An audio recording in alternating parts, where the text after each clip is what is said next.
Hello future doctors, प्यारे प्यारे बच्चों, कैसे हैं सभी। उम्मीद कर रहे हैं बहुत अच्छे से तैयारी चल रही होगी प्यारे बच्चों। तो प्यारे बच्चों, आज आपके सामने rank booster test series test number है 8 और जिसका टॉपिक है आपका इवोल्यूशन और साथ ही साथ बेटा आपका molecular basis of inheritance. Important topic है और इससे क्वेश्चन भी अच्छे खासे आते हैं। तो इसका पेपर डिस्कशन और पेपर अच्छे से करिए, आपको मजा भी आएगा और आपकी कुछ मतलब आपकी कुछ जो गलतियां हैं उससे नलीफाई भी होंगी और कुछ एडिशनल पॉइंट भी मिलेंगे। मिशन है हमारा नेट 2025 के लिए, अब पढ़ने का अधिकार सबको और डॉक्टर बनने का भी अधिकार सबको। चलिए डिस्कस करते हैं question number 101। When an amino acid is coded by more than one codon, the genetic code is said to be। तो कहते हैं जब एक अमीनो एसिड का एक से ज्यादा कोडान है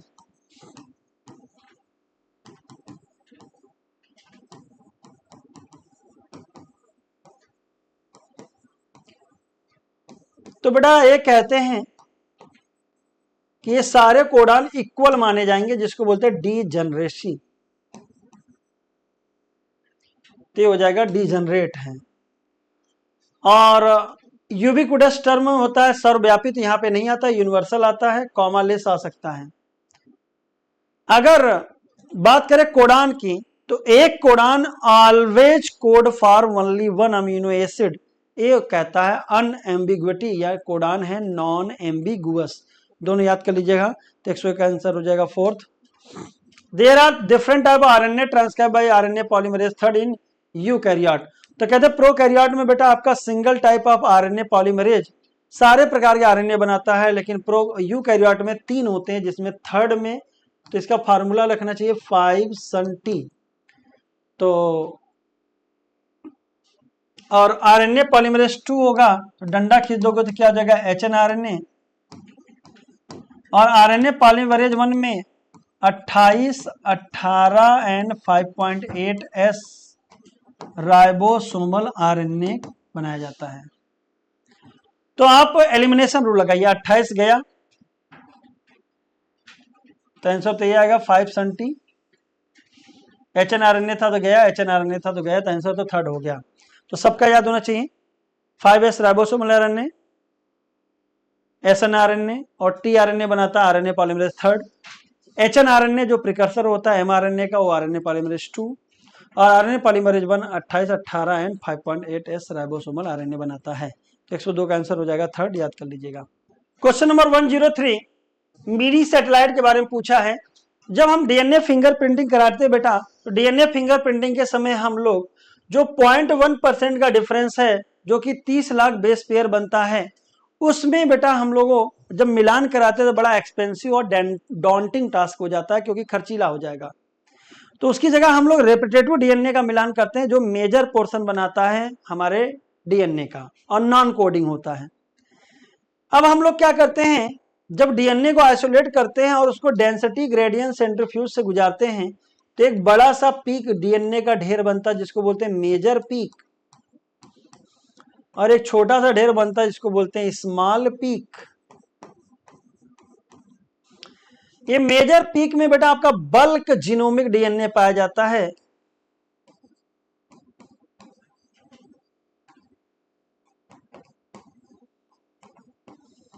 और जो स्मॉल पीक है इसमें बेटा आपका कई सारे रेपिटेटिव सीक्वेंस होते हैं, इसको हम लोग बोलते हैं सैटेलाइट।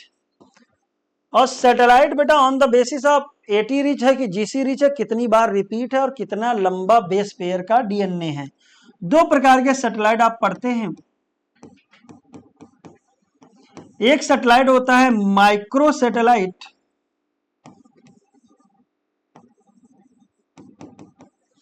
और एक होता है मिनी सैटेलाइट। अगर हम देखें बेटा तो माइक्रो छोटा होता है, तो इसका अगर देखा जाए तो 1 से लेके 6 बेस पेयर का हो सकता है, और ये 10 से लेके 100 बेस पेयर तक का लंबा हो सकता है। इसमें रिपीट नंबर 50 से या 100 ऐसे कर सकते हैं। इसका रिपीट नंबर मिनी का थोड़ा सा ज्यादा हो जाएगा। तो माइक्रो में सब कुछ कम, बेस पेयर भी कम, रिपीट टाइम भी कम होगा, और मिनी में आपका बेस पेयर थोड़ा सा ज्यादा लंबा का होगा और रिपीट टाइम भी ज्यादा होगा। 10 से 40 बेस पेयर, तो भाई 10 तो सही, लेकिन 40 का रेंज जो है size small sequencer within the gene. Short coding repetitive region on the eukaryotic genome, तो कोडिंग नहीं होता, ध्यान रखना, कोडिंग नहीं होता, नॉन कोडिंग होता, तो आंसर हो जाएगा third, short non coding repetitive DNA sequence farming large portion of human genome. देखिए 10 से 40 का देखने में मतलब यही रेंज है, इस वजह से पहला गलत है, लेकिन पहला भी सही हो सकता था, वेरिएबल डेटा मिलता है, लेकिन ये बड़ा होता है, 10 से लेकर 100 तक भी जा सकता है। Question number 104, the human chromosome with the highest and least number of gene in them are respectively. तो क्रोमोजोम 1 पे 2968 जीन पाए जाते हैं, और क्रोमोजोम वाई पे 231 पाए जाते हैं, तो आंसर हो जाएगा बेटा आपका थर्ड, सबसे ज्यादा होता है 1 में और सबसे कम होता है वाई में। Which are the following is true with respect to AUG. AUG के बारे में कौन सी बात सही है? It code for methionine only, it acts as initiator codon, it code for phenylalanine. तो भैया ये आपका 1 और 2 सही हो जाता है, ये मिथ्योनिन के लिए कोड करता है, इनिशिएटर कोडान होता है, तो दोनों हो जाएगा। हालांकि वनली नहीं लिखना चाहिए था, ये लिखना चाहिए था कि कुछ एक्सेप्शंस भी होते हैं, क्योंकि जेनेटिक कोड नियरली यूनिवर्सल होता है, ध्यान रखिएगा। Which of the following do not appear in the mature या processed RNA? तो HNRNA को जब मैच्योर mRNA में बदलते हैं तो सबसे पहले तो इंट्रॉन हटाते हैं, जिसको बोलते हैं इंटरवीनिंग सीक्वेंस, तो दोनों हो जाएगा। और एक्सॉन को डिफाइंड आरएन में जोड़ देते हैं, 3 स्टेप होता है, capping, telling and splicing.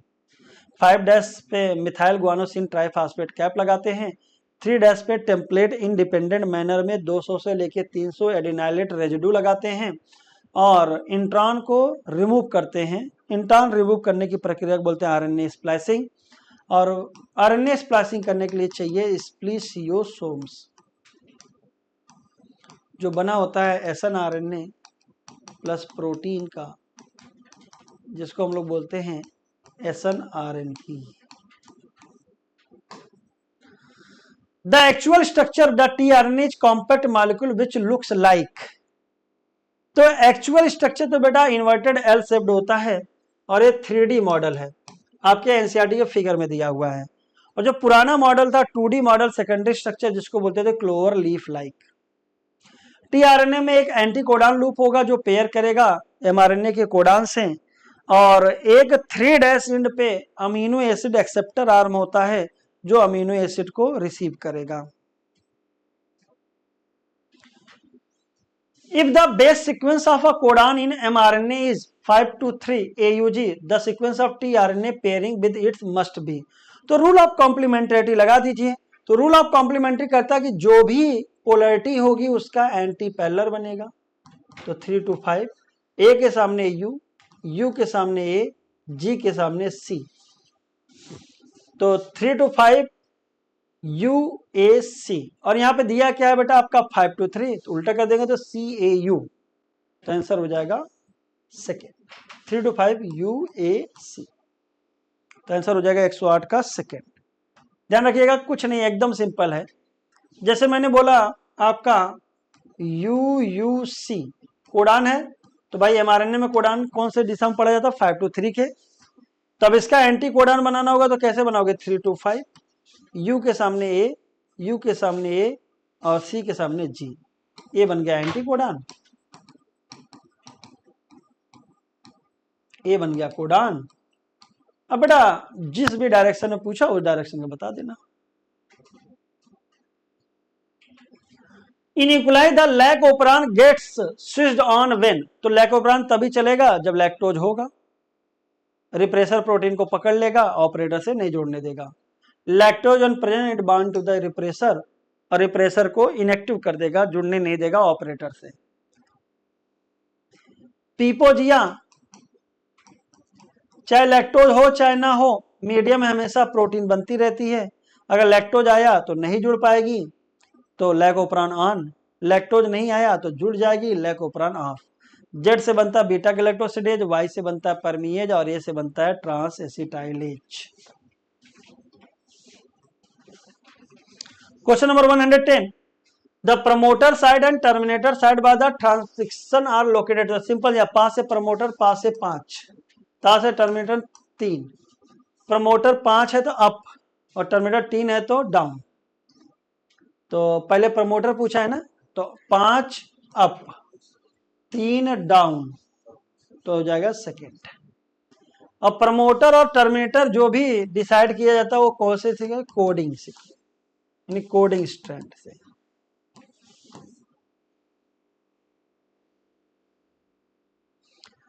A DNA segment has a total of 2000 nucleotide, out of which 520 are adenosine containing nucleotide. How many purine bases this DNA segment possess? तो बेटा adenosine वाला कितने, 520, ठीक है ना। और याद रखना कोई भी डबल स्टैंडर्ड डीएनए में जितने ही प्यूरिन होते हैं उतने ही पैरामिडीन होते हैं, 50-50। तो प्यूरिन इक्वल टू पैरामिडीन होता है।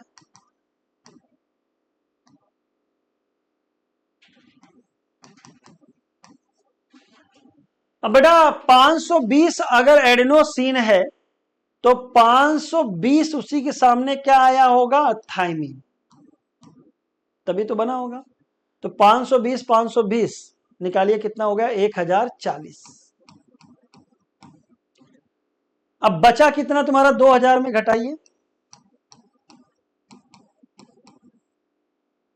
ये बच गया बेटा आपका 960। अरे 960 जो बचा है वो आपका ग्वानिन और साइटोसिन का होगा, आधा आधा बांट दीजिए।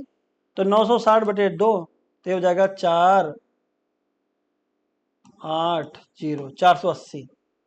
तो 480 ग्वानिन और उसके सामने 480 साइटोसिन। प्यूरिन पूछा है तो जोड़ दीजिए, 520 और 480 कितना हो जाएगा, 1000। 520 और 480 हो जाएगा 1000। तो 50-50 होता है, अभी जानते थे, मैंने पूरा सही से किया है। अब बेटा आपको याद होना चाहिए, कुछ भी नहीं लगना था। प्रो प्लेयर मेथड क्या होता है, 2000 का न्यूक्लियोटाइड है, जायज बात है 50% प्यूरिन होगा, 50% पैरामिडीन, 50% कितना होता है, 1000। इसको लगा डाला तो लाइफ झिंगा लाला, ठीक है ना। तो एक रूल याद कर लीजिएगा हमेशा मेरा, purine equal to pyrimidine, purine 50% होता है और पैरामिडीन 50%। तो ये पूरा मैंने टिटिमा समझा दिया, लेकिन आपको कुछ भी नहीं करना था, सीधे निकाल लेना था।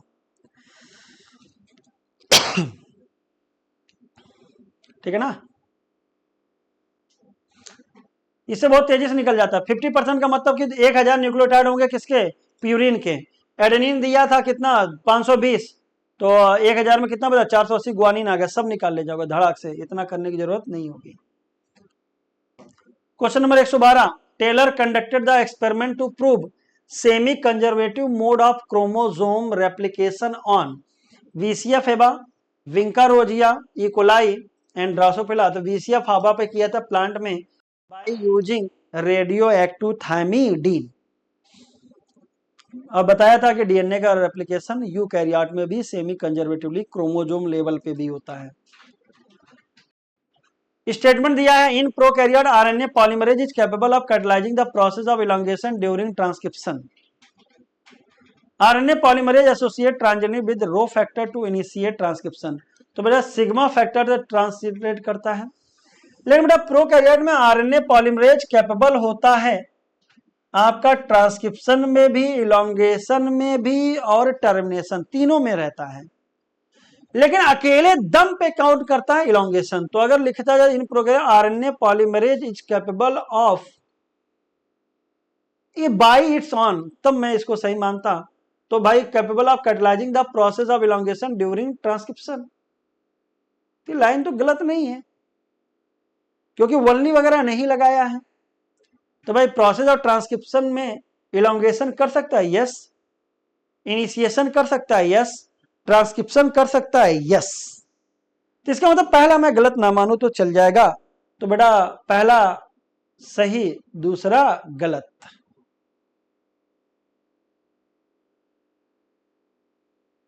तो आंसर हो जाएगा first.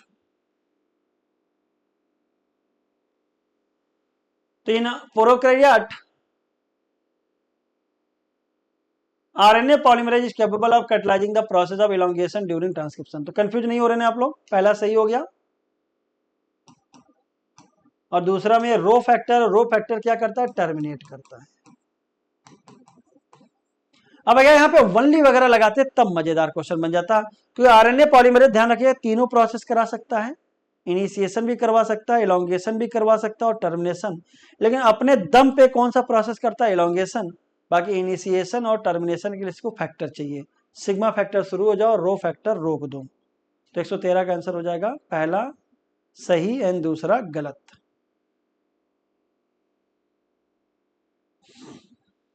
The lactose present in the growth medium of bacteria is transported to cell by the action of beta galactosidase, acetylase, permease and polymerase।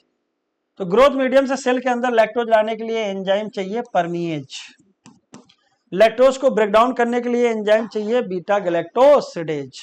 तो 114 का आंसर हो जाएगा third.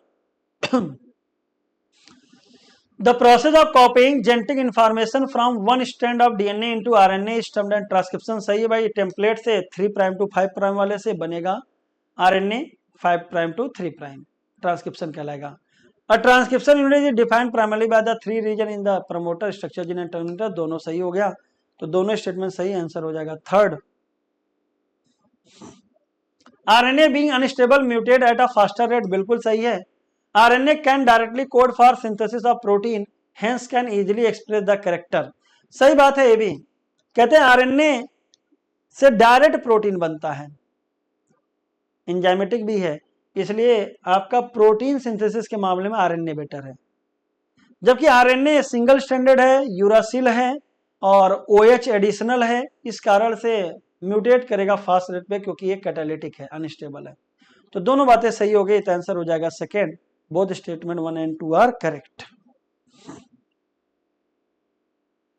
DNA polymerase catalyse polymerisation only in Y direction. चाहे DNA polymerase हो चाहे RNA हो, सबका direction of synthesis is always and always 5' to 3'। ये 3 to 5 लिखा है इसलिए गलत हो जाएगा। During replication of DNA one straight replication is continuous while discontinuous. सही है, वह टेम्पलेट जो 3 to 5 होगा वहां पे 5 to 3 कंटिन्यूअस बन जाएगा। वह टेम्पलेट जो 5 to 3 डायरेक्शन का है तो उसपे 5 to 3 का बनना होगा, तो उल्टा लग के बनाएगा, तो डिसकंटिन्यूअस जैसे जैसे खुलता जाएगा वैसे वैसे उल्टा लग के बनता जाएगा, अवे फ्रॉम फोर्क होगा। तो सेमी डिसकंटिन्यूअस होता है, तो पहला गलत दूसरा सही, तो आंसर हो जाएगा second. Question number 118, the theory of spontaneous generation stated that. Spontaneous generation मतलब कहते हैं नॉन लिविंग ऑर्गेनिक मैटर से अचानक से, कीचड़ों से, इनऑर्गेनिक मैटर से, नॉन लिविंग इनऑर्गेनिक मैटर से अचानक से लाइफ आ गई, कीचड़ से, स्वेट वाले शर्ट से, भूस से, dead and decaying rotting meat से। तो life can arise from non living things only, ये बताता था। थर्ड हो जाएगा जो कि गलत है।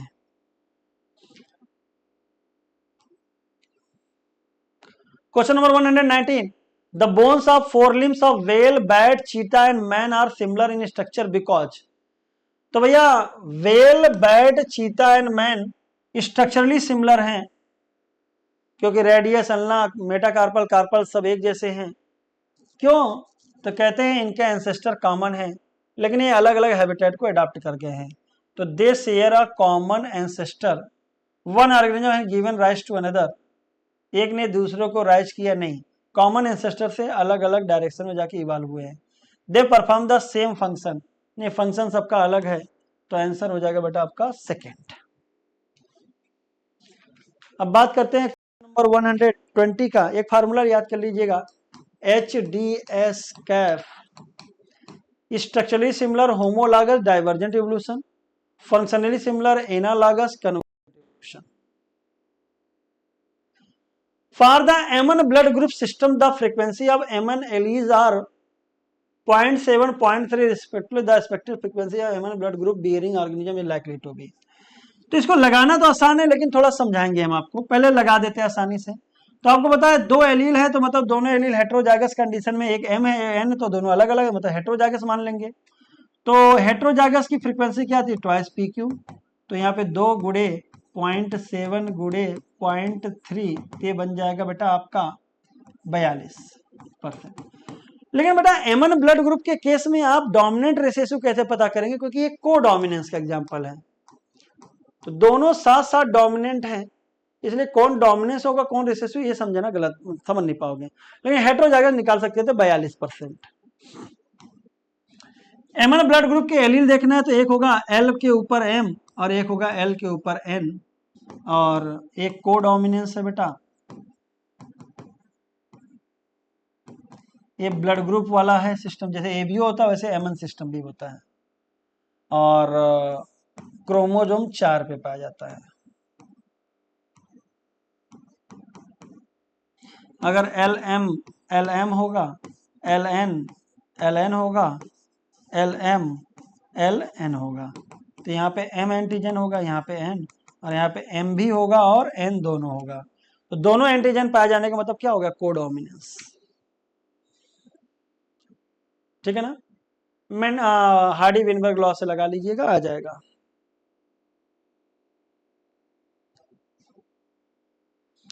The most accepted line of descent in human evolution, तो drama, dryopithecus, ramapithecus, australopithecus, hence. Drama hence, dryopithecus, ramapithecus, आज से australopithecus, homo habilis, homo erectus, homo neanderthalensis and homo sapiens. तो आइए, होमो इरेक्टस पहले लिख दिया, हटा दीजिए, ऑस्ट्रेलो पहले लिख दिया, हटा दीजिए, रामा हैबिलिस इरेक्टस सैपियंस, ये सही हो गया, ऑस्ट्रेलो पहले लिख दिया, गलत हो गया, आंसर हो गया थर्ड। तो ऐसे याद कर लीजिए, ड्रामा हेंस, ड्रायोपिथेकस, रामापिथेकस 15 माया, ऑस्ट्रेलो 2 माया, होमो हैबिलिस, होमो इरेक्टस 1.5 माया, होमो निएंडरथैलेंसिस 1 लाख से 40,000, होमो सेपियंस 75,000 से 10,000 साल पहले। डेटा पूरा याद होना चाहिए सबके बारे में, क्रेनियल कैपेसिटी भी याद होनी चाहिए।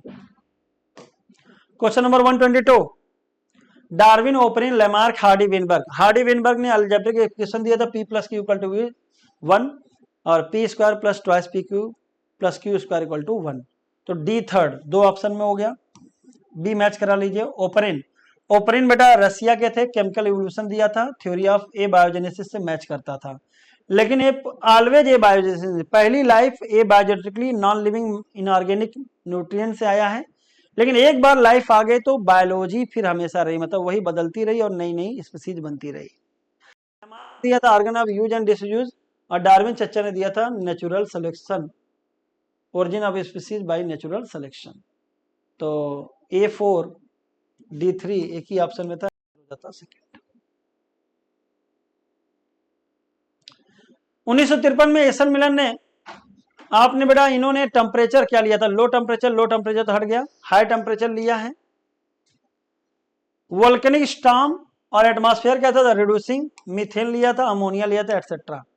तो कहते थे कि इन्होंने अपने एक्सपेरिमेंट में वहां की कंडीशन क्लियर की थी, जिसको बोलते हैं सिमुलेशन कंडीशन, जिसमें hydrogen, water vapour, methane, ammonia और 800 डिग्री सेंटीग्रेड टेम्परेचर लिया। कहते हैं कि इवोल्यूशन अब क्यों नहीं हो पा रहा है, पहले हुआ था, तो उस समय का एनर्जी का सोर्स था volcanic storm, high temperature and lightning, साथ ही साथ उस समय का एटमॉस्फेयर कैसा था, रिड्यूसिंग, जो बॉन्ड फॉर्मेशन को फेवर किया। आज के दौर में एटमॉस्फेयर में क्या, ऑक्सीडाइजिंग, इसलिए अगर कहीं भी इवोल्यूशन हो भी रहा होगा तो बॉन्ड टूट जाता होगा, ऑक्सीडाइज हो जाता होगा। तो 123 का आंसर हो जाएगा fourth. Variation during mutation of meiotic recombination are, तो variation during mutation of meiotic recombinant, तो म्यूटेशन जो होता था वो कैसा होता था, random, directionless and large, तो random and directionless, directional नहीं होगा, डायरेक्शन नहीं होगा, स्मॉल या डायरेक्शनल नहीं होगा। म्यूटेशन थ्योरी दिया था ह्यूगो डी व्रिज ने, आयनोथेरा लेमार्कियाना इवनिंग प्रिंसिपल पे किया था, और एक टर्म दिया था saltation, single step large mutation. The wings of bird and wings of an insect, तो बेटा बर्ड और इंसेक्ट का विंग देखा जाए तो एक काम है कैफ, फंक्शनली सिमिलर है, एयर के लिए अडॉप्ट किए हैं, कन्वर्जेंट हो गया, और एनालॉगस, तो एनालॉगस, कन्वर्जेंट, फंक्शनली सिमिलर, एक में हड्डियां होंगी और एक में मेम्ब्रेनस होगा, डिफरेंट एंसेस्टर। तो 125 का आंसर हो जाएगा पहला। विच of the following had the smallest brain capacity, तो हेंस करके याद कर लीजिएगा, ये सीक्वेंस भी है ब्रेन कैपेसिटी का, तो H सबसे कम होगा, लिख देते हैं 650 से 800 सीसी, होमो इरेक्टस 900, हेंस ने एन से आएगा 1400। इसका रेंज है भाई साहब, कह देना कम नहीं, ये भी है 1300 से लेकर 1600, लेकिन हाँ एवरेज पूछेगा तो 1350 लगा देना, ठीक है। 126 का आंसर हो जाएगा फर्स्ट।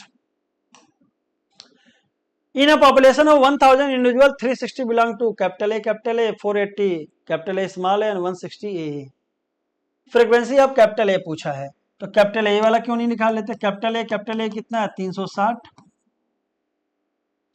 अब बेटा एक्चुअली जो भी हम निकालते हैं वो एक में निकाला जाता है, क्योंकि हार्डी विनबर रूल एक के लिए है, P plus Q equal to 1 होता है, PP plus twice PQ plus QQ equal to 1 होता है।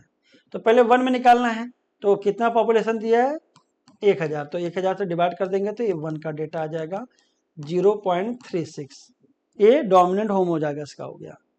तो ए इक्वल टू हो जाएगा under root 0.36, A equal to हो जाएगा 0.6। तो फार्मूला आप जानते हो, ए का आना चाहिए, तो रिसेसिव क्या हो जाएगा 0.4।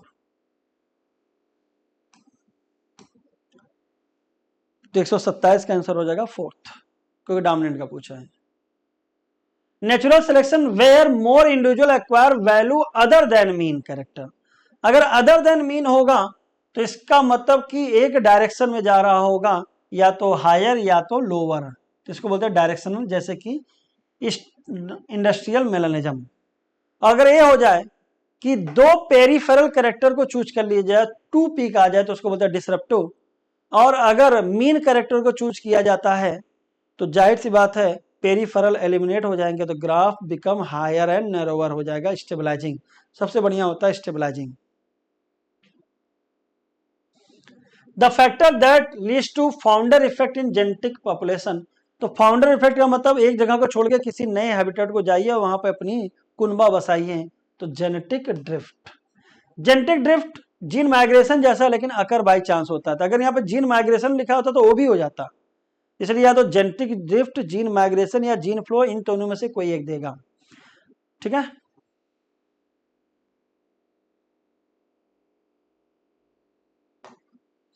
Which of the following refer to correct example of organism which have evolved due to changes in environment brought about by anthropogenic, anthropogenic मतलब man made action। आइए, Darwin finches of Galapagos island, ये भाई Darwin यहाँ गए नहीं थे। Herbicide resistant, drug resistant, domesticated animal, यानी BCD, ये मैन मेड हो गया, तो आंसर हो जाएगा 130 का पहला। According to Hugo de Vries the mechanism of evolution is, तो सिंगल स्टेप लार्ज वेरिएशन, इसको उन्होंने बोला था साल्टेशन और दिया था mutation theory. The theory of evolution by mutation was proposed by, तो म्यूटेशन थ्योरी तो अभी मैंने बताया कौन दिया था, ह्यूगो डिवरीज। ह्यूगो डिवरीज ने किस पे काम किया था, आयनोथेरा लेमार्कियाना, यूनिंग प्रिमरोज पे। मेंडल के वर्क को रिडिस्कवर करने का भी क्रेडिट किसको जाता है, Hugo de Vries, Carl Correns and von Tschermak. Urey Miller ये सब ने आपका इवोल्यूशन में जो केमिकल इवोल्यूशन उसको प्रूव किया था। लेमार्किज्म था आपका use and disuse of organ. और डार्विन चर्चा तो जानते हो, डार्विनियन थ्योरी के 2 की कंसेप्ट थे, branching, descent and natural selection. Question number 133, which ancestor man first start ceremonial buried, ते बेटा होमो निएंडरथैलेंसिस था, east and central Asia, 1 lakh से 40,000 साल पहले सेरेमोनियल बरीड। और पहली बार लैंग्वेज सेंटर आया था किसमें, होमो निएंडरथैलेंसिस में। होमो हैबिलिस टूल मेकर थे, स्टोन वेपन्स बनाते थे। होमो इरेक्टस इरेक्ट पोस्चर में चलते थे, और साथ ही साथ इनकी क्रेनियल कैपेसिटी 900 होती थी। 1891 में जावा में इसके फॉसिल मिले हैं होमो इरेक्टस के, और ऑस्ट्रेलोपिथेकस बेटा आपके 2 मिलियन ईयर एगो मिलते हैं। क्वेश्चन नंबर 134, 4000 साल, 2000 साल, 500 माया, 350, 320। आइए करते हैं। 4000 ईयर ओल्ड, कई रिलीजियस लिटरेचर में लिखा है, जैसे फादर सुरेज ने बोला था कि अर्थ 2000 साल पुराना है, जो कि गलत हो गया। तो A2 देखिए एक ही ऑप्शन में था, इसको लगा डाला, लाइव झिंगा लाला, धार से आंसर आ गया 2000 ईयर्स एगो। ये गलत हो गया, इनको 2000 नहीं लिखना चाहिए था, 2000 मिलियन ईयर एगो लिखना चाहिए था। ये दो माया, तो फर्स्ट सेलुलर फॉर्म आया है, तो बी की मैचिंग थर्ड से हो जाएगी। हालांकि मैचिंग में चल गया है, लेकिन 2000 मिलियंस लिखना चाहिए था। 500 माया में बेटा इन्वर्टिब्रेट बने थे, 320 माया में सीवीड और 350 माया में जॉलेस फिश इवॉल्व हुई थी, और 350 माया में भी fish with strong fins and stout था, सिलोकैन, जिसका साउथ अफ्रीका में 1938 में फॉसिल मिला है। तो आंसर तो मिल गया था आपका पहले से ही। क्वेश्चन नंबर 135, 1938 अभी बताया साउथ अफ्रीका में, तो fossil discovered in south Africa एक फिश था, लोब फिन्स कहलाया, माना जाता है यही एम्फीबिया में इवॉल्व हुआ था। तो A3 एक ही ऑप्शन में आंसर हो गया। 1891 में जावा में फॉसिल मिला था होमो इरेक्टस का। 1850s ये बेटा आपके मिलेनाइज्ड मास्क की बात कर रहे हैं, इंडस्ट्रियल मिलेनिज्म का। तो collection of moth before industrialisation white marks मिले थे, और 1920 में डार्क वाले मॉथ ज्यादा मिले थे क्योंकि इंडस्ट्री आ गई थी। और 1953 में किसने काम किया था? Stanley Miller. तो इतना मैचिंग में तो आई डाइम आई हो जाएगा, इसलिए पहला लगाई, आंसर बताई और मुस्कुराई, बाद में रिवीजन के समय पूरा आप आंसर लगाइएगा, ठीक है ना। तो बेटा ये रहा डिस्कशन आपका 135 तक, और 136 to onward will be done by doctor Sailan Mishra sir, then after by doctor Ali sir. अच्छे से करिए आरबीटीएस, मजा आएगा और तैयारी पुख्ता होती जाएगी। जो भी गलतियां हैं उसका नोटबुक बनाइए और नलिफाई करिए। Thank you so much, bye bye, take care. Hello everyone, now question number 136. In hemophilia, single protein that is part of the cascade of proteins involved in the clotting of blood is affected. तो hemophilia 3 type का है, A, B and C bleeding disorder है, royal bleeding disorder, royal disease बोलते हैं, royal family में था queen Victoria की। यहाँ पर क्लॉटिंग फैक्टर 8 की डेफिशिएंसी, यहाँ पर क्लॉटिंग फैक्टर 9 और यहाँ पर क्लॉटिंग फैक्टर 11। ए और बी का इनहेरिटेंस पैटर्न यहाँ पर सेक्स लिंक्ड रिसेसिव है, ये ऑटोसोमल रिसेसिव होता है, क्रोमोसोम नंबर 4 पर इसका जीन है।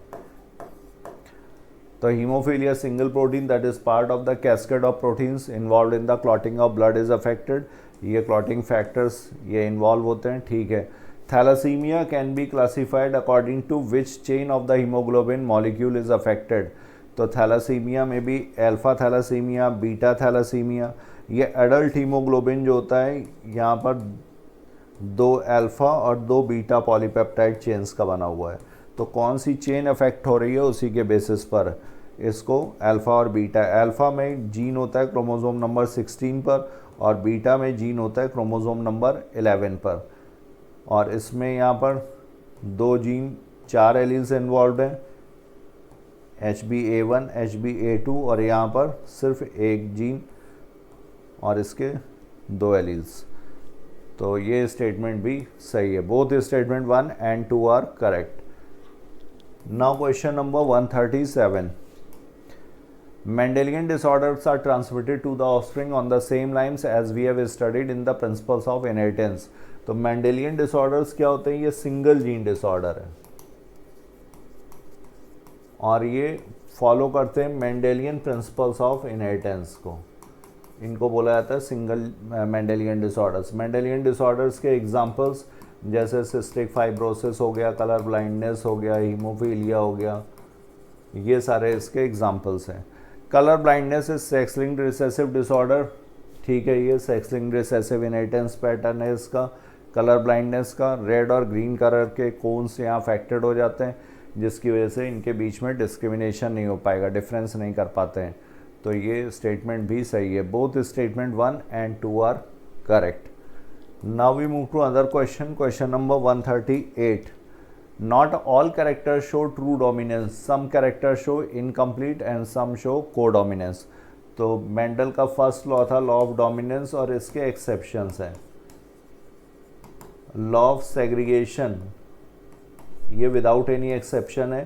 तो लॉ ऑफ डोमिनेंस के 2 एक्सेप्शन है, एक है कोडोमिनेंस और दूसरा है इनकम्प्लीट डोमिनेंस। इनकम्प्लीट डोमिनेंस का एग्जांपल दिया हुआ है एंटीराइनम मेजस F1 जनरेशन में इन बिटवीन द 2 पेरेंट्स।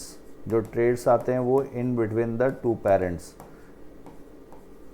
और कोडोमिनेंस में यहाँ पर कोडोमिनेंस का they resemble both the parents. F1 generation में जो भी ट्रेड होगा वो बोथ द पेरेंट्स को रिजेंबल करेगा, जैसा कि हमें ABO ब्लड ग्रुप में AB ब्लड ग्रुप में देखने को मिलता है। और लॉ ऑफ डोमिनेंस में आइदर ऑफ द पेरेंट को रिजेंबल करता है।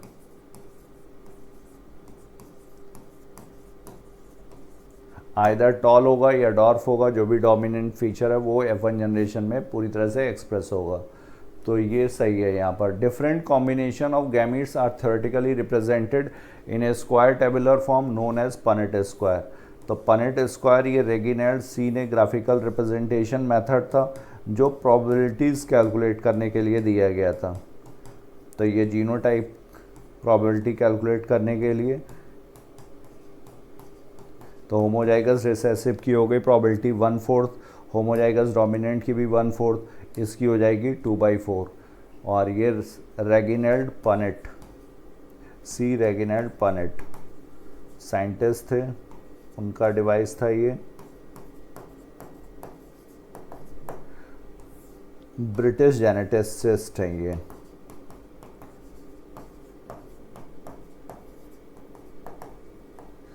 तो ये भी सही है। Both 1 and 2 are correct.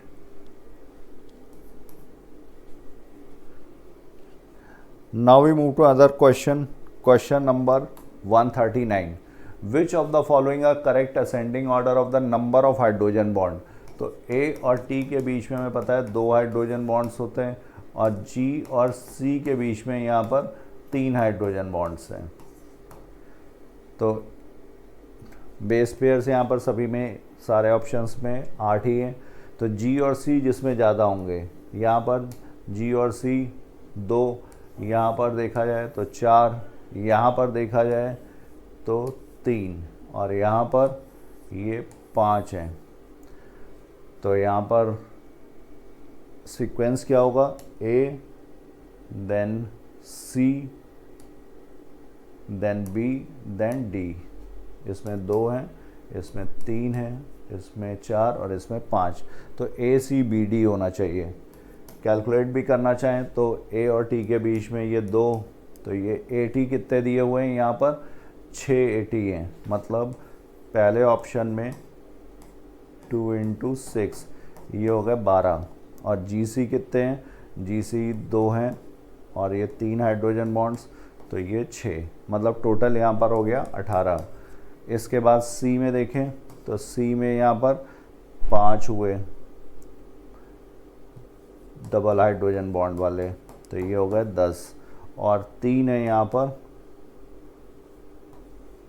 GC, तो ये हो गए 9, तो ये आएगा 19। इसके बाद फिर B में देखा जाए तो B में AT कितने हैं? 4, तो ये 4 × 2 ये हो गया 8, और 4 × 3 ये हो गया 12, ये आ जाएगा टोटल 20। और अगर D में देखें तो D में AT हो गया 3, तो 2 × 3 ये हो जाएगा 6। और GC अगर देखे जाए तो ये 5 हैं, तो 3 × 5 ये हो जाएगा 15, तो ये आएगा 21। तो नंबर ऑफ हाइड्रोजन बॉन्ड का सीक्वेंस सही है, A, C, B और D। Now we move to other question. Question number 140. Which one of the following is the incorrect statement for IUDs? IUDs के लिए incorrect statement यहाँ पर क्या है? तो IUD intrauterine devices, ideal contraceptive for the females who want to delay pregnancy, जो pregnancy avoid करना चाहती हैं, बच्चों के बीच में डिफरेंस रखना चाहते हैं, तो ये सही है। The hormone releasing IUDs in addition make the uterus unsuitable for implantation and the cervix hostile to the sperms. तो हार्मोन कौन सा होता है?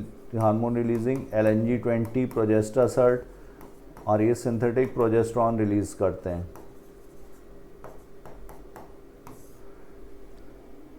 और इनका मैकेनिज्म ऑफ एक्शन सही दिया हुआ है, ये इम्प्लांटेशन को चेक करेगा और सर्विक्स को हॉस्टाइल करेगा, स्पर्म्स जो होंगे वो आगे नहीं जा पाएंगे, तो ये भी सही है। LNG-20 अभी देखा, ये कॉपर रिलीजिंग नहीं, ये हार्मोन रिलीजिंग आयोडी है, तो ये गलत है यहाँ पर। IUD is one of the most widely accepted method, ये भी ठीक है। तो आंसर होगा यहाँ पर third. Now we move to other question, question number 141। How many are the correct match? Vasectomy, vasectomy में किसको कट करते हैं? तो वास डिफरेंस को कट करके लाइगेट किया जाता है। किस में यूज़ करते हैं? मेल्स में। टर्मिनल मेथड है, सर्जिकल मेथड ऑफ कॉन्ट्रासेप्शन है ये। स्क्रॉटम पे इंसिजन के थ्रू अप्रोच किया जाता है। बैरियर, फीमेल कॉन्डोम्स, ठीक है ये। इसके अलावा मेल कॉन्डोम्स भी होंगे, फीमेल कॉन्डोम्स को ही बोलते हैं फेमिडोम्स। इसके बाद बैरियर, सर्वाइकल कैप, ये ओनली फॉर फीमेल्स।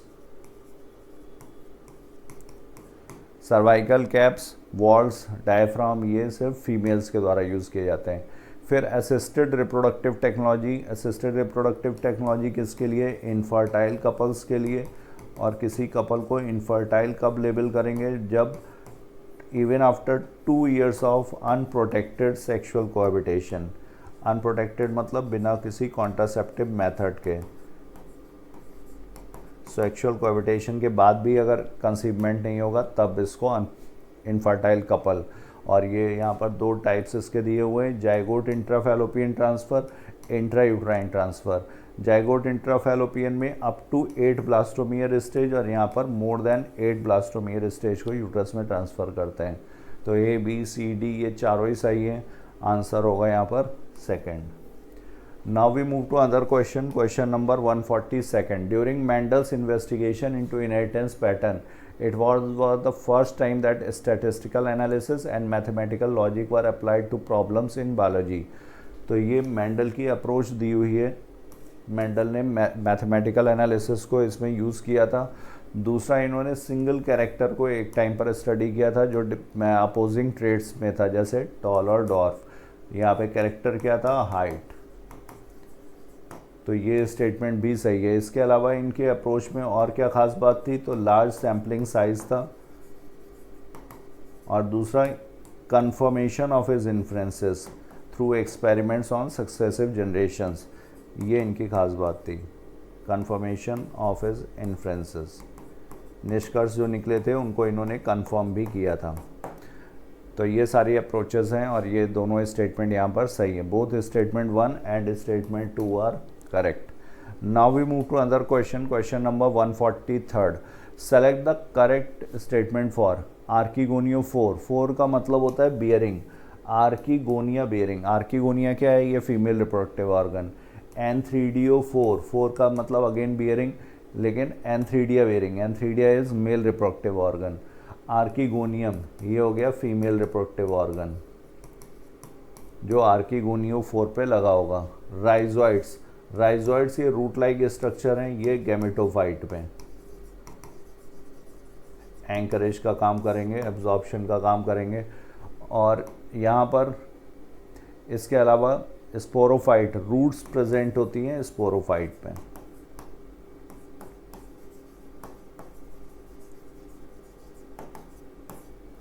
तो ऑल आर हैप्लॉइड स्ट्रक्चर, चूंकि ये गैमेटोफाइट से ही हैं सारे, गैमेटोफिटिक बॉडी पर ही होती है आर्कीगोनियोफोर और एंथ्रीडियोफोर। तो ऑल आर हैप्लॉइड स्ट्रक्चर सही है। ऑल आर गैमेटोफाइट्स, ये भी सही है। और ये किस में? लिवर वर्ड्स में। लिवर वर्ड्स के एग्जाम्पल क्या हैं? रिक्सिया और मार्केंशिया। मार्केंशिया यहाँ पर जो होगा ये कैसा है? ये डायोशियस, क्योंकि यहाँ पर एंथ्रीडियोफोर और आर्कीगोनियोफोर ये अलग अलग थैलस पे प्रेजेंट है। ऑल आर रिप्रोडक्टिव ऑर्गन, ये गलत हो गया। तो A, B and C is correct. Now we move to other question, question number 144। Synapsis occurs in, synapsis का मतलब होता है पेयरिंग ऑफ होमोलोगस क्रोमोसोम्स। तो और इसको बांधने वाला स्ट्रक्चर होता है सिनेप्टोनीमल कॉम्प्लेक्स, ट्राइपार्टेड स्ट्रक्चर प्रोटीन का बना होता है। और इसकी वजह से बाईवैलेंट स्टेज होगी, 2 क्रोमोसोम्स, 4 क्रोमेटिड्स हैं, इसलिए इसे टेट्राड भी बोलेंगे। ये सब कहाँ पर? जाइगोटीन में। पैकेटीन में क्रॉसिंग ओवर होगा, रिकॉम्बिनेशन नोड्यूल का फॉर्मेशन होगा, रिकॉम्बिनेज एंजाइम यहाँ पर यूज़ होता है। डिप्लोटीन यहाँ पर डिसोल्यूशन ऑफ सिनेप्टोनीमल कॉम्प्लेक्स होगा जिसकी वजह से कायस्मेटा का फॉर्मेशन, और लेप्टोटीन में ये थिन थ्रेड के फॉर्म में रहता है। Compaction continues through out leptotene. तो 144 is second. Select the correct option for the given diagram. ये क्या है, ये टाइप ऑफ फ्रूट है मैंगो, और ये इसका टाइप ऑफ फ्रूट क्या है, ड्रूप। फ्लैशी फ्रूट है तो पेरिकार्प यहाँ पे 3 लेयर्स में है। सबसे बाहर एपिकार्प, फिर इसके बाद यहाँ पर फ्लैशी मीजोकार्प जिसमें पल्प होगा, और इसके बाद एंडोकार्प, ये स्टोनी हार्ट जो सीड के ऊपर होगी। तो टाइप ऑफ फ्रूट सही दिया हुआ है, प्रेजेंट ऑन मैंगो प्लांट, ये भी सही है। फ्लैशी एंडोकार्प ये गलत है। फ्लैशी क्या है यहाँ पर, मीजोकार्प। स्टोनी हार्ड एंडोकार्प है ये सही होता है। Development from monocarpellary superior ovary, single carpel से डेवलप होते हैं, ओवरी यहाँ पर सुपीरियर है, ये स्टेटमेंट भी सही है। तो A, B and D is correct. Now we move to other question. Question number 146. Which one of the following taxonomic category are similar in between monkey and tiger? तो monkey and tiger they both belong to phylum Chordata. दोनों Chordata के members हैं। सब phylum यहाँ पर होगा vertebrata. vertebral column present है vertebrata. class दोनों का ही क्या है, mammalia. Order is not same. Order यहाँ पर मंकी का होता है, ये प्राइमेट्स हैं अलॉन्ग विद ह्यूमंस, तो प्राइमेटा। और टाइगर, टाइगर का है कार्निवोरा। टाइगर की फैमिली भी होगी फेलिडी, कैट्स की जो फैमिली है फेलिडी। और यहाँ पर कई सारी स्पीसीज़ हैं, इनकी फैमिलीज़ अलग अलग हैं। तो ये दोनों यहाँ पर अलग। A, B, C is correct. Now we move to other question. Question number 147। Smooth muscles are striated in appearance. तो स्ट्राइटेड नहीं है, स्ट्राइटेड कौन सी होती हैं, कार्डियक हैं, और इसके अलावा स्केलेटल मसल, ये दोनों स्ट्राइटेड हैं। स्मूथ मसल्स जो होंगी ये स्पिंडल शेप होती हैं या फ्यूजी फॉर्म बोला जाएगा, यूनी न्यूक्लिएट होती हैं, इनवॉलेंट्री हैं। तो इनवॉलेंट्री मसल्स हैं, ठीक है। Both statement 1 is incorrect but statement 2 is correct. Answer will be third. Now we move to other question. Question number 148। The sulphur is the constituent of. Sulphur containing amino acids यहाँ पर कौन से, methionine और cysteine. लेसाइथिन यहाँ पर क्या है, ये फॉस्फोलिपिड है, सेल मेम्ब्रेन में प्रेजेंट होता है।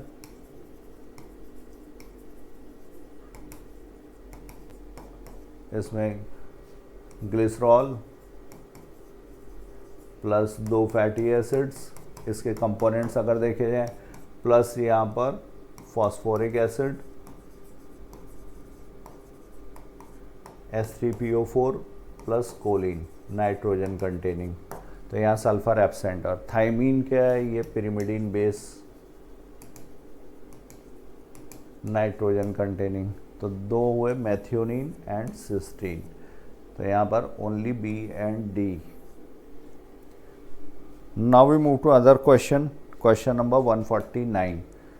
In human, the male accessory glands include paired seminal vesicle, prostate and paired cervix. तो seminal vesicles तो paired हैं और ये maximum fluid contribute करती हैं semen का। prostate ये भी ठीक है, single है, unpaired है, लेकिन paired cervix ये गलत दिया हुआ है। cervix कहाँ पर है, ये फीमेल रिप्रोडक्टिव पार्ट है, यूट्रस का पार्ट है ये। यहाँ पर जो नैरो पार्ट ऑफ यूट्रस होता है ये cervix है। ये फैलोपियन ट्यूब, ये इन्फंडिबुलम और ये फिंगर लाइक प्रोजेक्शंस, इनको बोला जाता है फेमरी, दोनों तरफ होंगे। ये यहाँ पर सर्विक्स, तो सर्विक्स गलत। The penis is the male external genitalia, ठीक है। और इसके होमोलोगस ऑर्गन फीमेल्स में क्या है, क्लाइटोरिस। तो यहाँ पर तीसरी एसेसरी ग्लैंड कौन सी है? 3 टाइप की ग्लैंड्स हैं, seminal vesicle, prostate and bulbourethral gland. Answer will be third. Statement 1 is incorrect but statement 2 is correct. Now we move to another question. Question number 150. Which one is correct about bulliform cells? तो bulliform cells ये motor sales भी कहलाती हैं, grass family में present हैं, monocots में present हैं ये, और इनका काम क्या है? तो ये सरफेस एरिया को रिड्यूस करती हैं, वाटर लॉस को कम करेगी अगर वाटर स्ट्रेस की कंडीशन है तब। तो it is seen in grasses, ठीक है, मोनोकॉट्स हैं, large sized colourless and empty cells on the adaxial surface, upper surface पर होती हैं, ठीक है। It helps in rolling of leaf to minimise water loss. जब वाटर स्ट्रेस की कंडीशन होगी तो ये फ्लैसिड होगी और जिसकी वजह से कर्लिंग हो जाएगी इस तरह से। तो ऑल ऑफ दीज यहाँ पर ठीक है। Now we move to other question. Question number 151। Hugo de Vries worked on. Hugo de Vries ने म्यूटेशन थ्योरी दी थी और इन्होंने वर्क किया था इवनिंग प्रिमरोज पर। इसी को बोलते हैं, इसका साइंटिफिक नेम है आयनोथेरा लेमार्कियाना।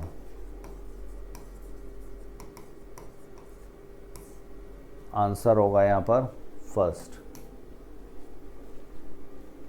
Now we move to another question. Question number 152. Agriculture came into existence around. तो एग्रीकल्चर होमो सैपियंस सैपियंस जो मॉडर्न मैन है इसके समय पर हुआ, जिसके बाद ह्यूमन सेटलमेंट स्टार्टेड। ह्यूमन्स एक जगह रहने लगे, सेटलमेंट स्टार्टेड, और ये 10,000 years ago agriculture started. Answer will be third. Now we move to another question. Question number 153. Given diagrammatic representation shows. तो given diagrammatic representation ये किसके लिए? ये operation of natural selection, और ये 3 तरीके से ऑपरेट कर सकता है। या तो स्टेबलाइज करेगा, मतलब मीडियन कैरेक्टर को, मीन कैरेक्टर को सेलेक्ट करेगा, stabilising type of natural selection हो जाएगा। तो जो पीक है वो हायर, मिडिल में जो पीक है वो हायर और नैरोअर होगा। और या फिर ये डायरेक्शनल होगा। डायरेक्शनल में peak will shift to one side, either right or left. और अगर दोनों पेरिफेरल कैरेक्टर वैल्यूज सेलेक्ट हो रही हैं, जैसे यहाँ पर दिखाया हुआ है, मीन वैल्यू यहाँ पर कम हो गई, तो ये हो जाएगा डिसरप्टिव। तो आंसर होगा यहाँ पर third. Now we move to other question. Question number 154। Eye of the octopus and mammal show. तो ऑक्टोपस क्या है? ये है मोलस्का का मेंबर, और मैमल्स क्या है? ये कॉर्डेट्स, वर्टिब्रेटा। तो ये अनरिलेटेड ऑर्गेनिज्म है सिमिलर फंक्शन के लिए। तो ये क्या हो जाएगा? ये होगा एनालॉगस। एनालॉगस में क्या है? ओरिजिन डिफरेंट है, फंक्शन सेम है। ओरिजिन डिफरेंट और फंक्शन सिमिलर, तो एनालॉगी। होमोलॉगी सिमिलरिटी से डील करेगी। होमोलॉगस स्ट्रक्चर्स जिसमें ओरिजिन सेम हो, फंक्शन डिफरेंट हो। और एटाविज्म, एटाविज्म में क्या होगा? एटाविज्म में एंसेस्ट्रल फीचर्स का रिपीटिशन।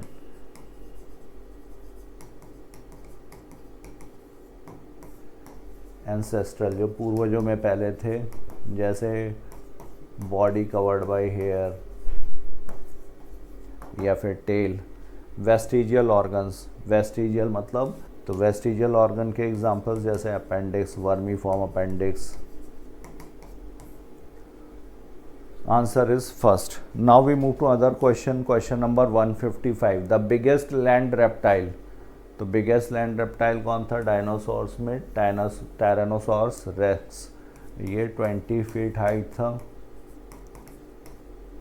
और ये कार्निवोरस था।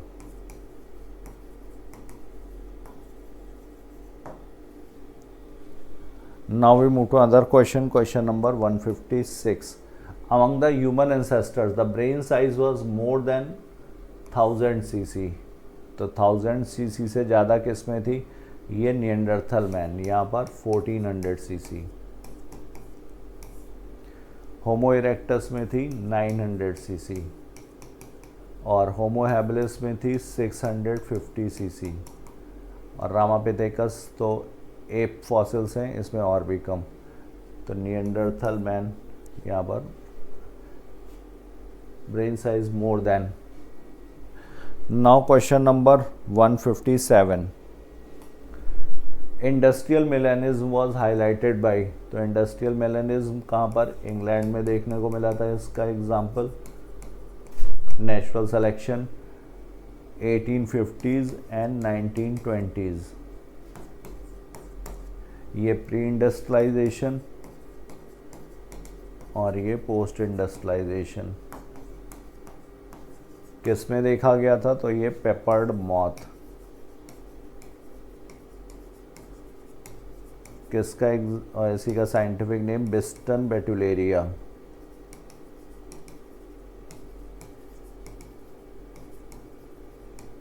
प्री इंडस्ट्रियलाइजेशन लाइकेंस अबंडेंट थे, ट्री बाग जो था वो लाइटर कलर का था, तो more number of lighter winged moth.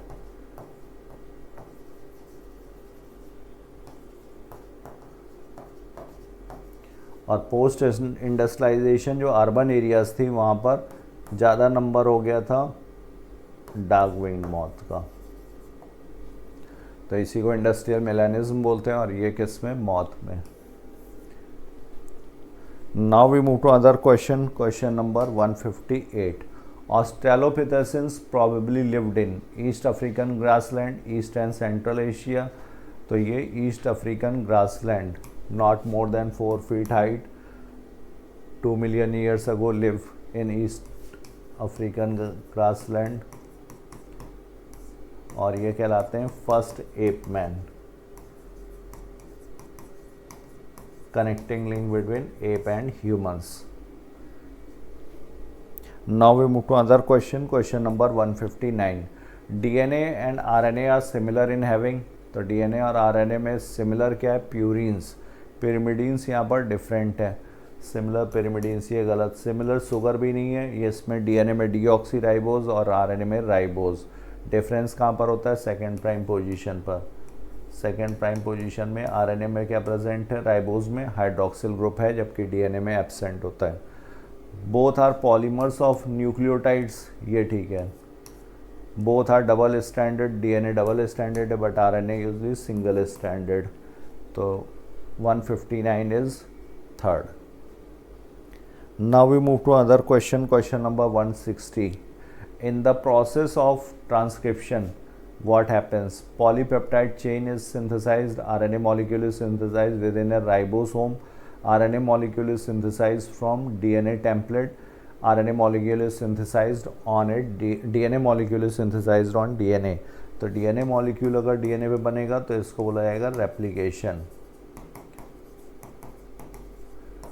और RNA molecule is synthesized from DNA template, इसको बोलते हैं transcription. RNA molecule is synthesized within a ribosome, ये within a ribosome नहीं, ये न्यूक्लियोलस में बनेगा, यूकैरियोटिक सेल में। Ribosomal RNA। Polypeptide chain is synthesised, इसको बोलते हैं ट्रांसलेशन।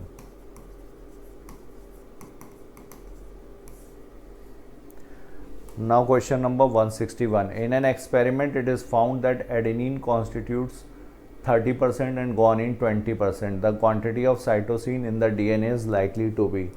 तो DNA में double standard guanine is equal to cytosine. तो गुआनिन अगर 20% है तो साइटोसिन भी कितना होगा? 20%। बाकी का बचा हुआ एडेनिन और थाइमिन, ये 60% मतलब 30% ईच। तो साइटोसिन कितना? ये 20%। According to Chargaff's rule, A plus T plus G plus C is equal to 100%. 161 के बाद अब क्वेश्चन नंबर 162.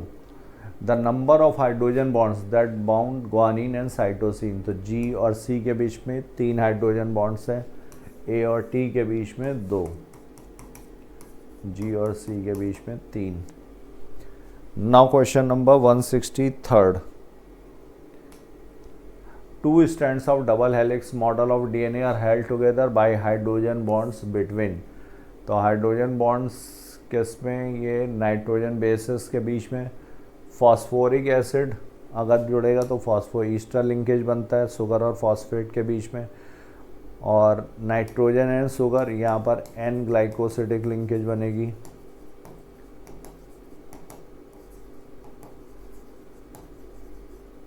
नाइट्रोजन बेसिस ए और टी के बीच में है और जी और सी के बीच में.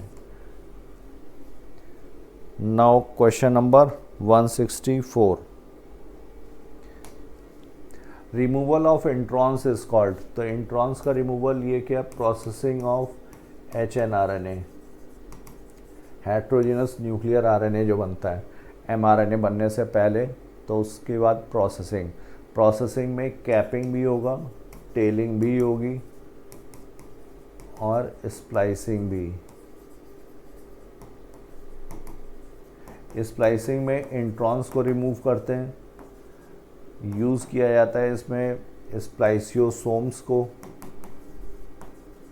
और ये प्रेजेंट होते हैं यूकैरियोटिक सेल में, क्योंकि प्रोकैरियोटिक सेल में स्प्लिट जीन अरेंजमेंट एब्सेंट है, यूकैरियोटिक सेल में. टेलिंग में यहाँ पर 3 प्राइम एंड पर होगा, कैपिंग होगा 5 प्राइम एंड पर, मेथिल गुआनोसिन ट्राइफॉस्फेट, और यहाँ पर पॉलीएडिलाइलेशन. तो removal of introns is splicing.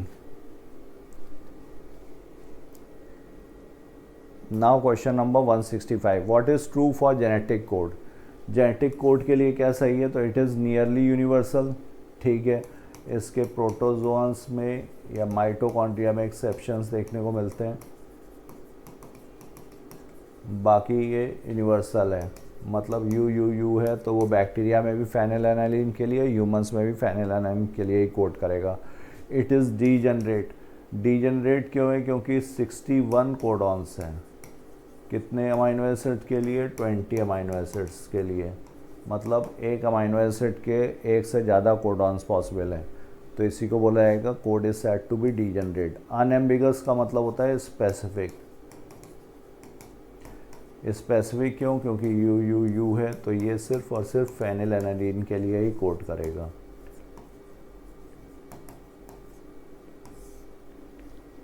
तो आंसर होगा यहाँ पर all of these. Now question number 166. Which of the following pairs is correctly matched? Central dogma molecular biology. DNA से इंफॉर्मेशन जो होती है RNA के पास जाएगी और RNA से फिर ये प्रोटीन बनाएगा, तो ये सेंट्रल डॉगमा है. ओकाजाकी फ्रैगमेंट्स जो बनते हैं, ये रेप्लिकेशन फॉर्क, जब रेप्लिकेशन स्टार्ट होगा तो ये 3 prime to 5 prime. DNA polymerase जो होता है ये 5 प्राइम टू 3 प्राइम इलोंगेशन करता है, तो फॉर्क आगे की तरफ बढ़ता जाएगा, जिसकी वजह से ये कॉन्टिन्यूस सिंथेसिस होगी. यहाँ पर ये डिसकॉन्टिन्यूस सिंथेसिस. तो ओकाजाकी फ्रैगमेंट्स इनको बोला जाएगा. ये DNA लाइगेज के द्वारा जोड़े जाएंगे. RNA पॉलीमरेज, ये DNA प्राइमर नहीं, ये RNA प्राइमर यहाँ पर आकर के इसको जोड़ेगा, जिसके बाद ये DNA पॉलीमरेज फिर इसका पॉलीमराइजेशन शुरू करता है. इनिशिएशन फैक्टर, ये सिग्मा फैक्टर है, सही है. तो आंसर हुआ यहाँ पर 4th. Initiation factor RNA polymerase. जब ट्रांसक्रिप्शन शुरू होगा तो RNA पॉलीमरेज का जो कोर एंजाइम है वो सिर्फ इलोंगेशन ऑन इट्स ओन, लेकिन अगर सिग्मा फैक्टर जुड़ा होगा तो ये इनिशिएशन, और रो फैक्टर आकर के जुड़ेगा तो ये termination. Next, what is the another chemical name for thymine. तो thymine is also known as five methyl uracil. 5th position पर यहाँ पर मेथिल ग्रुप होगा जिसकी वजह से ये कम रिएक्टिव है than uracil. Next 168, in the experiment of Hershey and Chase the serial order of processing was. तो यहाँ पर जो स्टेप्स थे, इन्फेक्शन, जब बैक्टीरियोफेज आकर के इन्फेक्ट करेगा ई कोलाई को, इसके बाद है ब्लेंडिंग, और ब्लेंडिंग के बाद होगा फिर सेंट्रीफ्यूगेशन। सेंट्रीफ्यूगेशन मतलब जो एनवलप्स होंगे वो सेपरेट हो जाते हैं, और अगर इसका जो जेनेटिक मटेरियल है वो बैक्टीरिया में एंटर कर जाएगा। तो infection, blending and centrifugation answer होगा यहाँ पर 3rd। Now question number 169, Hershey and chase demonstrated that DNA protein is not but DNA is the genetic material with the help of the radioactive isotopes। तो ये unequivocal proof that DNA is genetic material।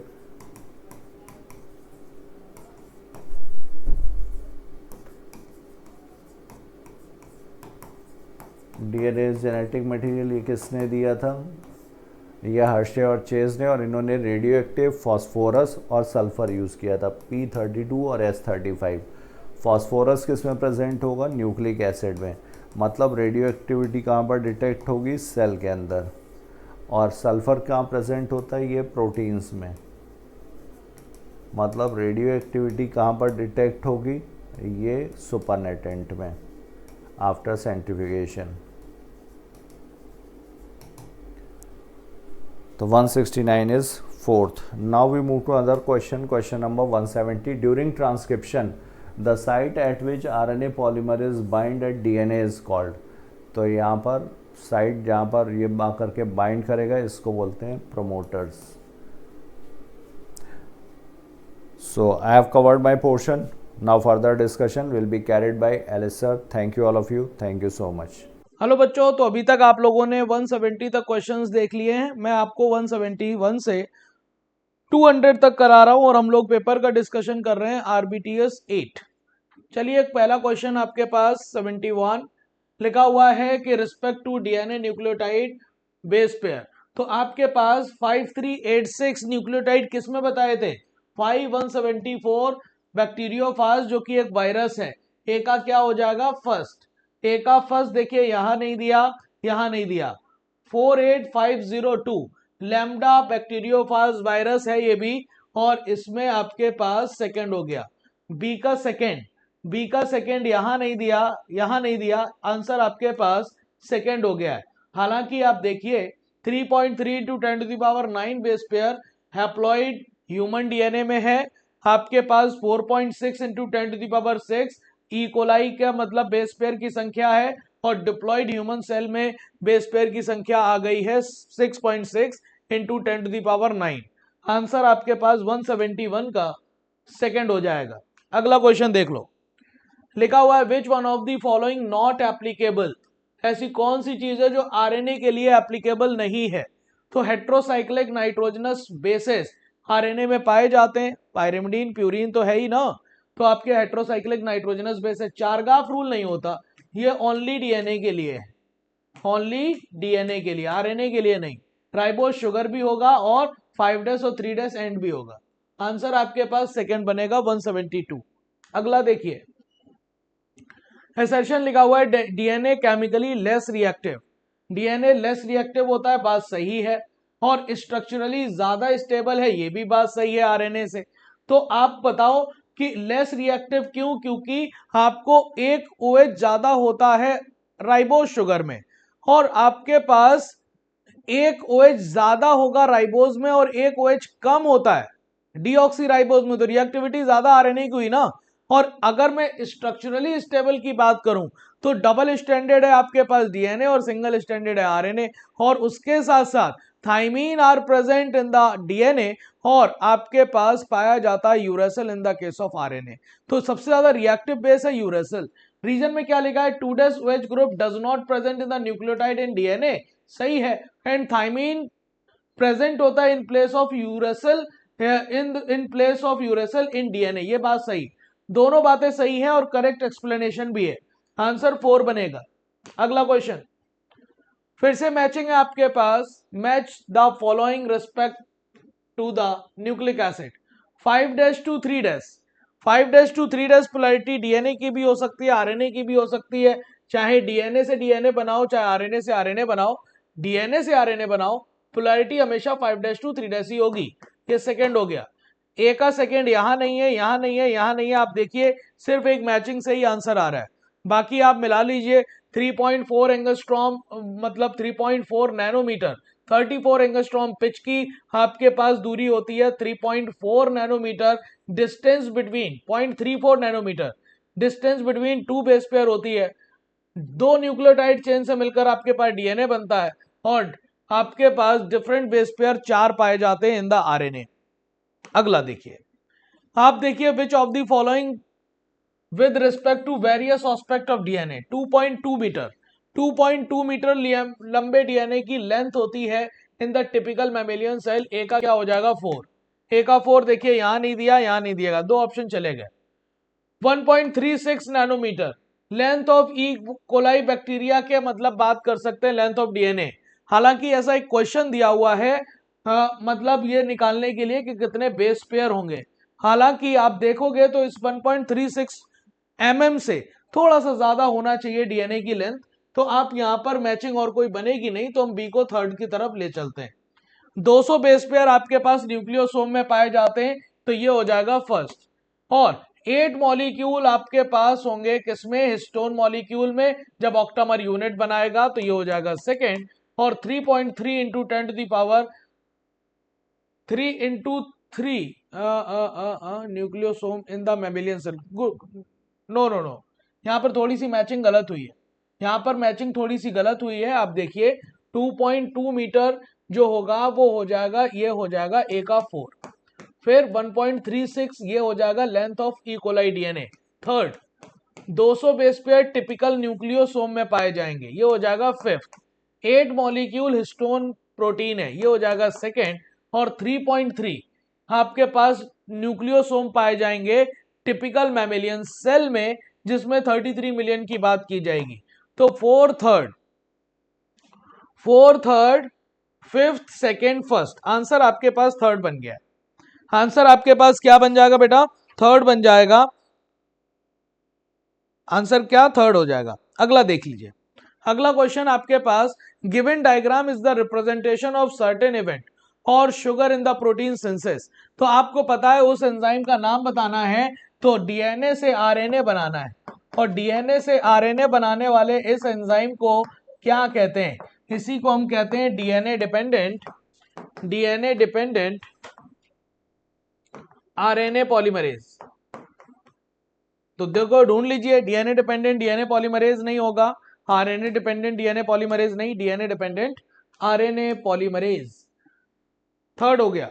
अगला देख लीजिए, nucleosome constitute the repeating unit a structure and nucleus called chromatin. तो आपके पास nucleus में nucleosome की ही repeating unit तो क्रोमैटिन बनाती है, जिसमें क्या होता है, डीएनए भी होता है, आरएनए भी होता है, हिस्टोन भी होती है, नॉन हिस्टोन भी होती है, लेकिन मेनली क्या रैप कर रहे हैं हम, डीएनए को।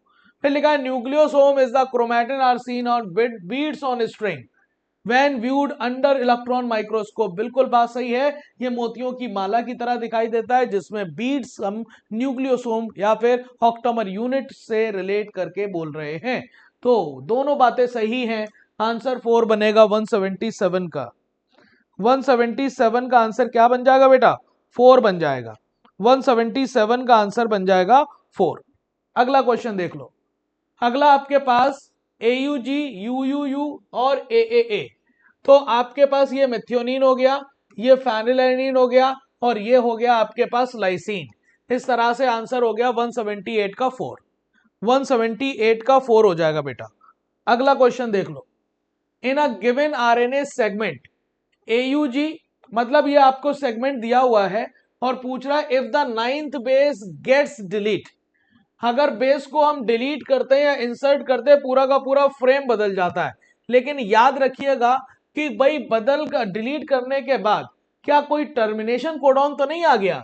तो देखिए एक जेनेटिक कोड ये 3, दूसरा जेनेटिक कोड 6, तीसरा जेनेटिक कोड ये वाला बेस आपके पास डिलीट किया जा रहा है। और इसके जस्ट बाद आ जा रहा है ए, इसका मतलब ये जेनेटिक कोड बनेगा और ये है टर्मिनेशन कोडॉन।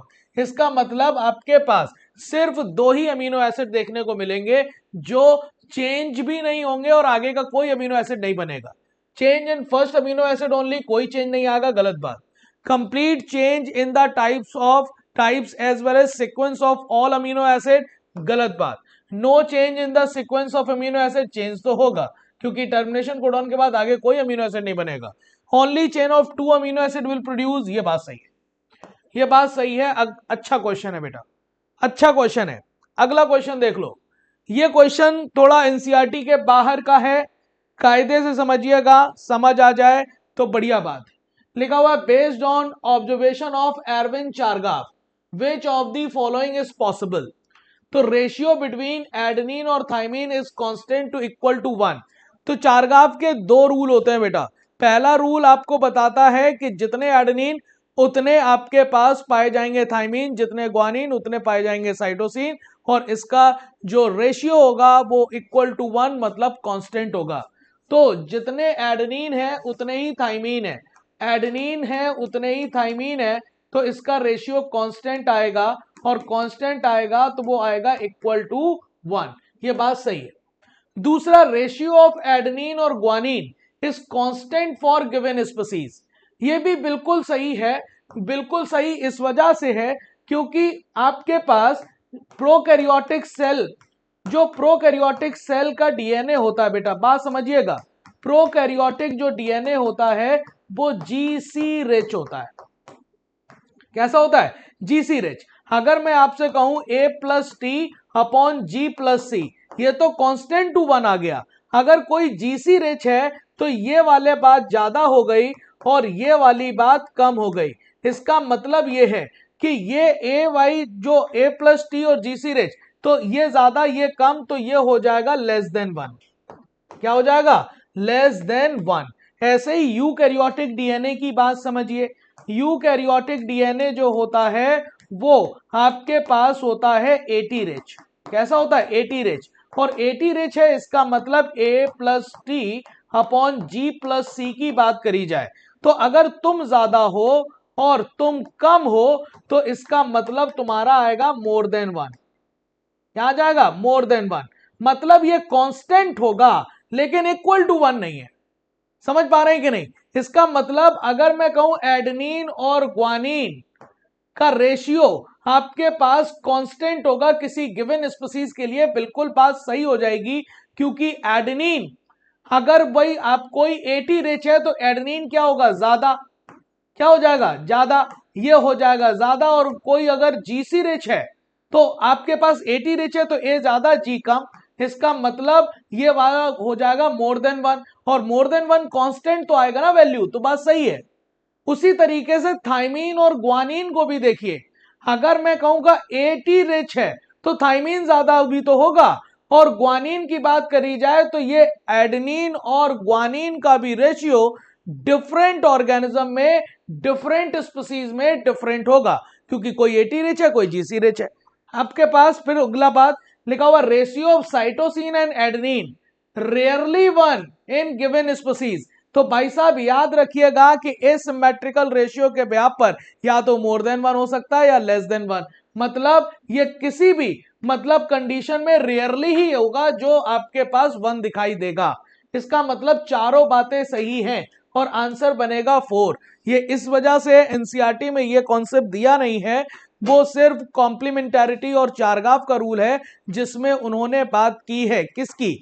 उसमें बात की है सिमेट्रिकल रेशियो की, जितना एडेनिन उतना थाइमीन, जितना ग्वानिन उतना साइटोसिन, और आपका रेशियो आएगा इक्वल टू 1 कांस्टेंट। ये एसिमेट्रिकल रेशियो से निकलता क्वेश्चन जिसमें 80 रिच और जीसी रिच के हिसाब से हम कंपेयर करते हैं। ठीक बेटा, आंसर 4 हो जाएगा। अगला क्वेश्चन देख लो, लिखा हुआ है the technique of DNA fingerprinting was initially develop by. तो इनिशियली किसने डेवलप की? जैकब एंड मोनट नहीं, जैकब एंड मोनट ने तो ओपेरॉन कॉन्सेप्ट दिया है। क्या दिया है? Operon concept. ये आपके पास नहीं होंगे इस टेक्निक के लिए। ह्यूगो डिवरीज म्यूटेशनल थ्योरी दी है। कौन सी theory? Mutational theory. Malthus, Thomas Malthus की बात करी जाए आपके पास इवोल्यूशन में है। तो ये एलेक्स जैफरी के नाम पर आएगा, आपके पास फर्स्ट हो जाएगा 181 का। ठीक है, अगला क्वेश्चन देख लो, लिखा हुआ earth was suppose to have been formed about, earth का फॉर्मेशन कब हुआ? तो भाई साहब 220 बिलियन ईयर्स एगो, आप याद रखिएगा।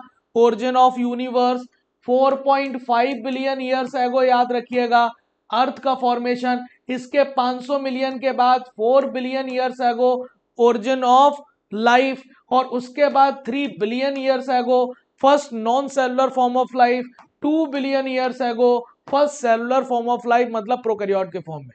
तो आपके पास ये आ जाएगा 4.5 बिलियन ईयर्स एगो, याद रखिएगा मिलियन लिखा है ऊपर, जल्दबाजी में फर्स्ट मत लगा दीजिएगा।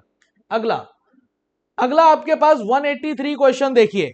183 क्वेश्चन में आपको दो डाइवर्जेंट इवोल्यूशन एक सामने दिए हुए हैं, और आपको पता है किसी दो डाइवर्जेंट इवोल्यूशन को एक ही जियोग्राफिकल एरिया में स्टडी करोगे तो कन्वर्जेंट इवोल्यूशन होता है। तो नंबेट के सामने कौन आता है? नंबेट के सामने आ जाएगा आंट ईटर। कलर बदल लेता हूं, यहां पर क्या आ जाएगा? Anteater. आपके पास स्पॉटेड कस्कस के सामने देखो लीमर आता है। क्या आता है? लीमर।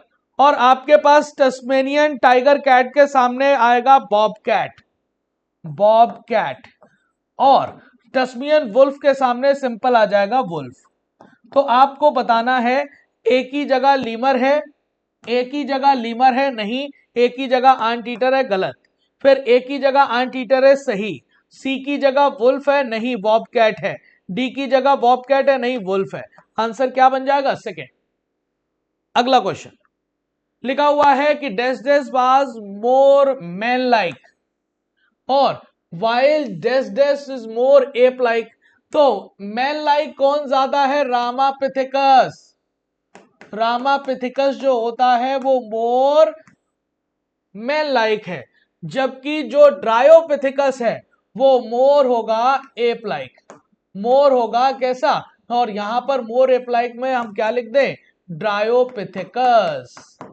ड्रायोपिथिकस की बात की जाएगी। आंसर 184 का फर्स्ट हो जाएगा।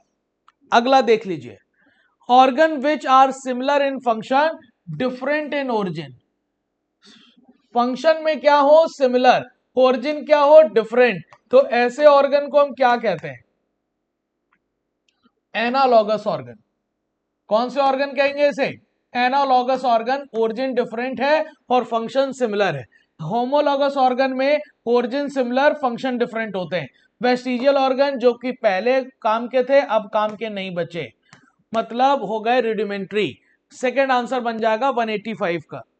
185 का सेकेंड आंसर बनेगा बेटा। ठीक है,